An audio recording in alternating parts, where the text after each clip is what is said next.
then, this is important, Protestant America will have formed an image of the Roman hierarchy. So, this is what we're witnessing today, isn't it? It says, and the infliction of civil penalties upon dissenters. Who's a dissenter? This is heretic, right? Upon heretics will inevitably result. Because she understands that they come at you in the feminine way, and if you don't follow along, they come at you in the masculine way. And Ellen White says, the enforcement of Sunday keeping, because remember, is that what they have in common? Absolutely. They all have one thing in common. They go to church on Sunday, right? So if they're going to start enforcing things, let's start with the one thing that we all have in common, and that's Sunday keeping. So she says Sunday keeping on part of the Protestant churches. So is it the Catholic Church that's going to tell our government to do it, or is it the Protestant churches? It's the Protestants. It's an enforcement of worship of the papacy. So they're going to basically do the bidding of the papacy. So then we have this article from the Catholics. It says, marking the 500th anniversary of the Protestant Reformation. And they say, as Catholics and Lutherans prepare to mark the 500th anniversary, Pope Francis said they should feel pain for the division that still exists among us, but also joy for the brotherhood we have already what? Oh, so we should feel pain that we separated from the Catholic Church. You know, we shouldn't feel pain for coming out of darkness and into light. We should only feel joy that we have been called out of Babylon, right? So, we don't feel any pain. And do you feel joy that the Protestants and the Catholics are joining hands together? No. This is flipped, right? For me anyway, I have joy that there was a division, and I have pain that they are rediscovering, right? And you'll notice that what the Pope says, unfortunately, what I believe is the complete opposite, right? Because that's how Satan works. He is the complete opposite of Jesus Christ. Is that correct? Absolutely. And you'll notice that a lot of their doctrine is not what the Bible teaches. Well, sorry, I wanted to share the bottom. The Pope will travel to Lund, Sweden to participate in an ecumenical prayer service launching the year anniversary activities, right? So he's going to go to Sweden and he's going to join, here we go, this ecumenical, so there's probably going to be other Protestant churches there. They're going to get together with the Pope and they're going to pray. What do you think they're going to pray? They're going to pray that the protest is over, right? That it's no longer, that there's no longer a need for Protestantism. And it says they're going to honor Martin Luther. I would think this is not honoring Martin Luther. I think he's rolling over in his grave, understanding that the Protestant Reformation that he started is now ending, right? So let's not talk about Protestants overseas. Let's talk about Protestants in our own country. So what we have here is these are the evangelicals, right? Everybody knows this guy. I don't know any of these people. They're part of the evangelical. Here's Tony Palmer. He's one of the Catholic priests that was like kind of the missionary to the Protestants. And he actually went into Protestant churches to deliver a message.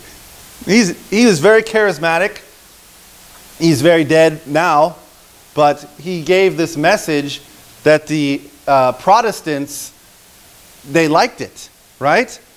But if we look at these evangelicals,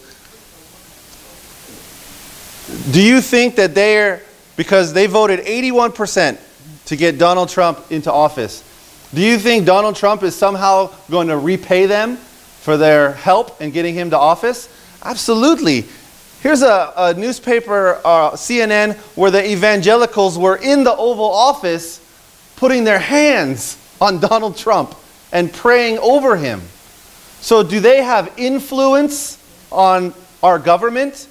Because remember what it said in the Great Controversy, it's the Protestants that are going to pressure the government into passing a Sunday law. So they're not outside, they are inside, right? And they are so close as to touch. Wow, that's pretty incredible. So in Last Day Events, it says, when Protestantism shall stretch her hand across the gulf to grasp the hand of the Roman power, when she shall reach over the abyss to clasp hands with spiritualism. So do you see what they're saying? Good here, evil here. What's in the middle? An abyss, a canyon.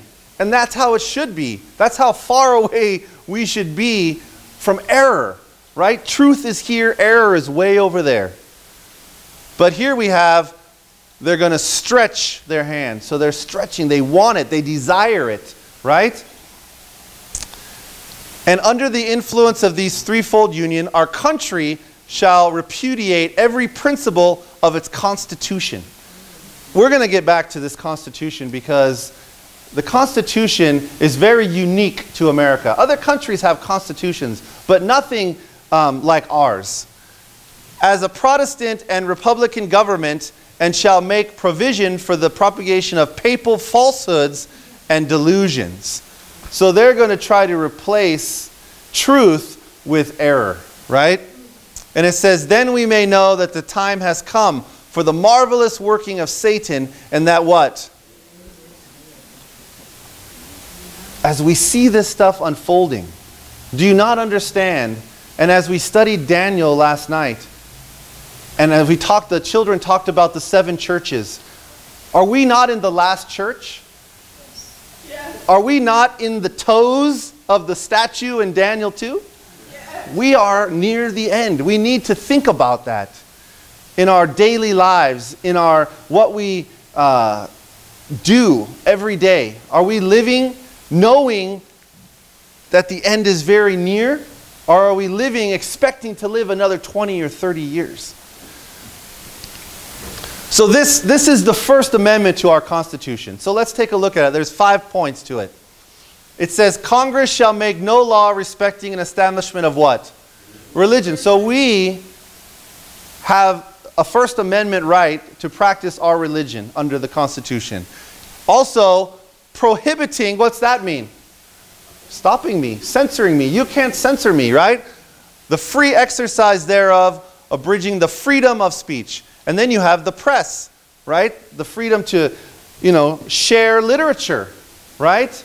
We have stuff that we hand out. We have YouTube videos. We have the press is important to get information to people. Is that right? Absolutely. And then what about peaceably assemble? Is that what we're doing today? Yeah. Right, we're assembling, right? Because we have that First Amendment right to come together.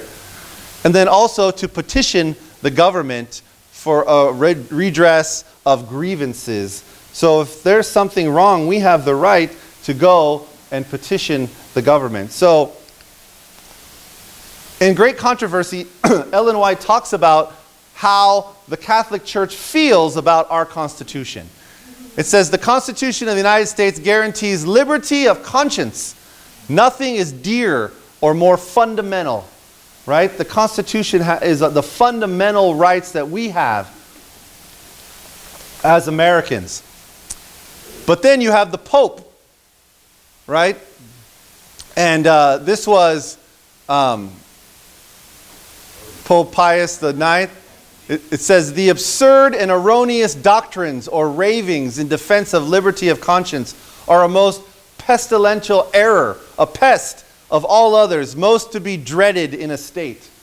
So do you think he likes the Constitution? No, he doesn't like the fact that we have those freedoms. So what we have is now you have a system, right? Remember, the papacy and the Rome, it's a system that has been set up. There's different people that fill roles, but the outcome is still the same. Right? Satan is still trying to have a system set up where he gets worshipped here on earth, right? So he's using these people to push his system. So here you have Pope Francis saying freedom of expression has what? It's had limits. And if you read the quote, there is a limit. Every religion has its dignity. In freedom of expression, there are limits. So he's trying to limit what we can say, right? Does that go against our Constitution? Yeah. Absolutely. There are no limits. I mean, you can't scream fire in a theater. But other than that, we have the right to express our opinions, right? Remember, a heretic is somebody who has opinion different from what is held in common, right? So he wants to limit that freedom. And then talking about fundamentalism. Now, what does fundamentalism mean? Now, a fundamentalism is somebody like, we follow the Bible, right? This is our fundamental belief. We are sola scriptura. So we follow what it says, right? Not tradition, but we go by what the Bible is. That makes you a fundamentalist. So Francis says, it is widely accepted in many quarters. I love how it's like these unnamed sources that the news, well, that's what they say, but they never tell you who they are. Or they say everybody's doing it, but they never tell you who everybody is. So here he says, it's widely accepted. Now, how does he know that? It's widely accepted in many quarters that all religions have some form of fundamentalism. And it must be what? Sequestered off. Is he a fan of the fundamentalists? Not a fan at all. Because remember, the Catholic Church is half Bible and half tradition. No, I'm not. A quarter Bible and three-quarter tradition, right? He says, from those, now he wants to describe himself. So these people who are fundamentalists, right, you follow the Bible, because remember, Martin Luther was a fundamentalist. He was the Bible and the Bible alone. He says, so the people who believe in the Bible must be sequestered off from those who practice peace, love, and understanding. So that's how the Pope describes his church. It's a church of peace, love, and understanding. And who doesn't like that? Are we against peace, love, and understanding? No. I don't think so. If we're fundamentalists, the Bible says that we are peaceful people, right? That we are loving, peaceful people. And we are definitely understanding people. Because you know what? Each and every one of us has our own testimony to share, right? We've walked on this earth. We have different experiences. And when people ask us or for a reason of our faith, we can give it. Because we understand. I know where you've been. Because I've been there too. Right? So here he says, now he wants to talk about our minds. Right? So Pope Francis, the mental structure of fundamentalists is what? Is violence in the name of God. So he says a fundamentalist group, although it may not kill anyone, although it may not strike anyone, is violent. The mental structure of fundamentalists is violence in the name of God. So our thoughts are now violent. Our words are now violent. Is that true? No. All we're doing is reading the Bible. So now, for us to read the Bible, that's violent. And you know what? It's not just Pope Francis who says that. There are many people out there that say when we read the Bible about maybe homosexuality or something else, that we are being violent against these people, right? And in fact, in some areas, it's called hate speech, right? When you quote from the Bible that goes against what somebody's doing, which is sin, right? We are speaking violence towards them. When in fact, what we're speaking is the opposite of violence, which is what? Love, right? Because we love them, I'm telling you, you have to come out of that. You have to overcome that. We're not being violent towards them. We're showing them love. And it's love of Jesus Christ that we're trying to give them, right? Because it's not our own saying, because we're fundamentalists. It's what the Bible says. It's what Martin Luther says, right? So he is basically still protesting against what Martin Luther taught. So now you have the government is talking about Trump the right to cutting off the internet to prevent terror attacks. So what they're doing is they'll say, well, we're going to cut off the internet to certain groups because they're related to terror, right? So everybody says, hey, that's a great idea. Let's not let terrorists use the internet. But you know what? What happens if they label us terrorists? Do we get our internet cut off as well? Absolutely. It says jihadist propaganda along with neo-Nazi propaganda and other forms of extremist material are harder to remove from the internet because the line between acceptable free speech. So now, do they have to have somebody to tell what's free, good free speech and bad free speech? Absolutely, right? So here we go. So now they're going to start, the U.S. widens surveillance to include homegrown violent extremists, right? So remember, they're starting off today by labeling Nazis and terrorists, but do you think eventually they're going to get to the fundamentalists who don't follow what the papacy is saying? Yeah. Absolutely, because what's going to happen, and I don't want to get ahead of myself, is you're going to have Protestantism and papacy getting together, and that is going to be a large group of people, isn't it? It's going to be billions of people, and then you're going to have this small group to the side, but I don't want to get ahead of myself. So remember, it's not about changing the Constitution, it's about relabeling the Constitution and what it means, right? So today, it's terrorists, but tomorrow, it's going to be people who oppose what most of Christianity is doing and saying. So it says the U.S. government has broadened an interpretation. So what does that mean? Yeah, so it's narrow, right? Only for terrorists, neo-Nazis, and then they're going to broaden it, right? And they're going to start labeling people, and as they broaden it, more groups are going to fall into it. So they're going to broaden an interpretation of which citizens can be subject to what? Physical or digital surveillance, right? So they're going to be watching. They're going to be what? Tracking your phone. And they're already doing it. How many of you have gone on Amazon and looked at shoes, and then you go to Facebook, and the shoes you just looked at show up on the right side of your Facebook screen? They follow you. They track you already online. And that's why, you know, for some of us, you know, putting too much information into machines like this, you know, maybe not the wisest thing we can do. So let's talk about how they already view our church, right? We have a small sample because of what Ben Carson, some of you know Ben Carson, he is an Adventist, he ran for president, is that right? So he ran for president, so you have these articles, right?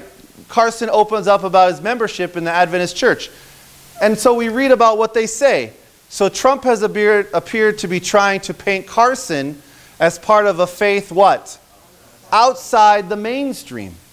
Not a religious conservative who shares the values of Iowa's who? Oh, evangelicals. So he's trying to, right? Evangelicals are supposedly Protestants. Adventists are Protestants, but we're different kind of Protestants, right? So during a rally last Saturday in Florida, Trump noted that he was a Presbyterian, calling his own church middle of the road. Then he added, Seventh-day Adventists, I don't know about. So a lot of people don't know about us, right? But then you're going to have the media start to tell people about us. And do you think there could be some misinformation there? Oh, yeah. Because they're already trying to marginalize us, right? He's saying that we're outside the mainstream. So then in CNN, he's interviewed, and Ben Carson says, people tend to ascribe to Adventism, so they're trying to label us any weird thing they have heard about religion because they don't really know, right? Franco was talking this morning about how ex-Adventists are probably the number one anti-Adventist today, right? So they are the ones that the news people are going to interview. They're not going to come to our church and ask us. They're going to run to people with an opposing view, right? And they're going to look, they're not going to tell you what they really believe. Fiona and I watched a video once of a Catholic priest interviewing an ex-Adventist woman. And as they were talking about the health message. And the lady was saying, you know what? My mother never let me drink soda. And the Catholic priest was like, oh, really? That church doesn't let you drink soda? Unbelievable. And they went on like that. And, that's the kind of stuff that's going to get out there about us because remember, we're not mainstream, right? But is that okay? That's okay. Because as long as you're following this, it doesn't matter what the rest of the world thinks of us. So this is my family. So you just imagine your pictures up there, your family, right? So just looking at our family, you wouldn't think anything of it, right? The Pope would look at it, oh, that's a nice family. The non-religious people in Seattle would look, oh, okay, nice family. But let's start labeling what I believe, right? So here we go. Conservative, uh-oh. Did I just cut off half of the nation? Oh, yeah. So half of the nation now is like, ugh, these people, right? So let's add a little bit of more. Oh, conservative Christian, right? So now more people are starting to judge, right? Let's add something else. Oh, seventh-day Sabbath keeping. So now people are really starting to look at my family and like, ugh, they're this, right? And then let's throw in the last thing, fundamentalists. So now what are we? We're terrorists, right? Because of these beliefs. But where do we get these beliefs from? From the Word of God. So Pope Francis wants the Catholic Church to tackle what? Fake news. And you know what? After doing the Daniel seminar, he might consider the book of Daniel fake news. Right? Because the book of Daniel tells us exactly who the little horn power is, right? Yeah. So we have this three angels message to share with the world, right? Yeah. But what would the Pope say about that message? Oh, that's fake news. Don't believe what they're saying. That's not true. Fake news and journalism as a force for peace are the themes chosen by Pope. So remember, our message is not one of peace, it's one of what? Violence. So it's up to the Pope and journalists to shut down violent information, violent news, and only talk about what? Oh, peace. What does the Bible say about those who say peace, peace? Sudden destruction. So we have this system working against God. Because remember, in Martin Luther's time, it was the invention of the printing press that made the Protestant Reformation explode across Germany and Europe. Is that right? Yes, so it says here, it helped spread ideas of the Protestant Reformation because remember, the people at the time were not allowed to have spiritual material. Is that right? So the Pope at the time said, those who would put the scriptures indiscriminately into the hands of the people are the believers always in private interpretation. So remember, the Catholic Church at the time thought you're too stupid to understand the Bible, so you shouldn't have it. You can't understand it, right? Private interpretation. So the church thought, well, you need us to tell you what the Bible means. It says a fallacy both absurd in itself and pregnant with disastrous consequences. So if you read the Bible yourself, oh, disaster, right? Martin Luther read the Bible himself and he discovered that the Catholic Church was not following the Bible. So who was that disastrous for? It was for the church. It wasn't disastrous for him. It says these counterfeit champions of the inspired book. So what is That's not a very nice thing to say about people who are reading the Bible and learning the truth, right? He said, hold the Bible to be the sole source of divine revelation. So he's saying, is there another source to divine revelation? He is. And cover with abuse and trite sarcasm the Catholic and Roman Church. So he was saying, if you read it on your own, that you're going against the church. And in fact, you have these reformers. William Tyndale. What happened to him? Burned at the stake for what? Wow. So, did he get the feminine approach or the masculine approach? He got the masculine approach. He translated the Bible into English, and then the Reformation spread across England, right? The reason they don't want people to read the Bible is because they have their own interpretation of the Bible, right? So here you have, remember to keep the Sabbath day. What commandment is that? Oh, what? Third? Yeah. So what they do is they say keep the Sabbath day holy. But is that the Sabbath day? No, that's not the Sabbath day. But that's what they're going to push. Pope Francis says destroying the environment is a sin, right? And he goes on to say, rest opens our eyes to the larger picture. Oh, this word right here. What is that? What does that mean? Rest. Yeah, he's talking about like rest, like the Sabbath rest, right? So he says, rest opens your eyes to the larger picture and gives us renewed sensitivity to the rights of others. And so the day of rest, centered on the what? On the Eucharist, that's Mass, sheds its light on the whole week and motivates us to greater concern for nature and what? Oh my goodness, here we go. Nature and the poor, right? So he's saying that if we have Sunday rest, we are benefiting nature and the poor. And you know what?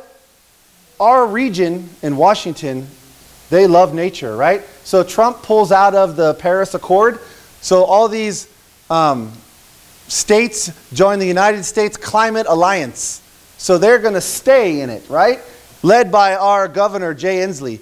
He says, I am proud to stand with other governors as we make sure that the action in D.C. is met by equal force of action from the states. Today's announcement by the President leaves full responsibility of climate action on states and cities throughout our nation. And you know what? The Pope is going to say, I'm with you.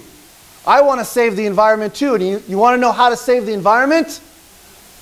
We need a day off. We need to make one day holy, right? Pope says never on a Sunday. He says the full commercialization of Sunday, from business being open to people working on what is biblically to be a day of rest. Is that our Bible? No. So the thing is he's speaking to people that he knows are ignorant to what the Bible says, right? Because in the Catholic Church, you're not encouraged to open it up yourself. And Lori shared an example when at our meeting that she wasn't encouraged to read her Bible. And in fact, when she started to read it, she started to notice things in her Bible and understand. But most Catholic Bibles are great dust collectors because you just go and listen to the Pope. But for us, we're not like that. Don't take my word for it. Read it yourself in the Bible.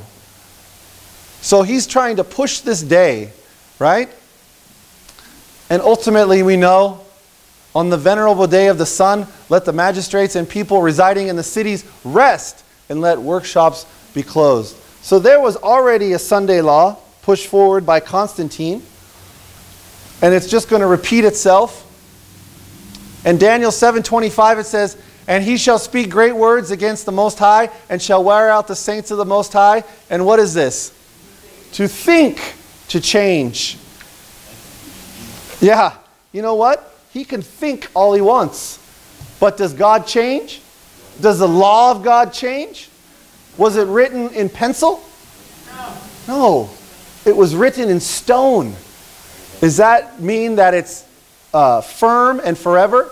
Yes. Absolutely.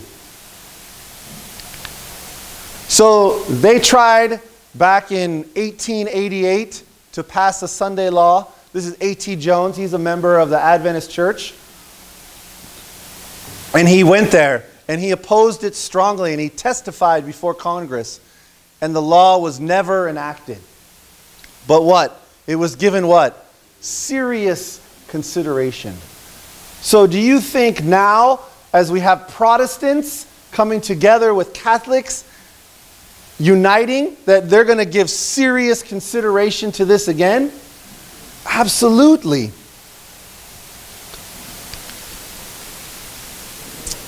This is from the Great Controversy. It says, the dignitaries of church and state will unite to bribe, persuade, or compel all classes to honor the Sunday. So are they going to use everything they have?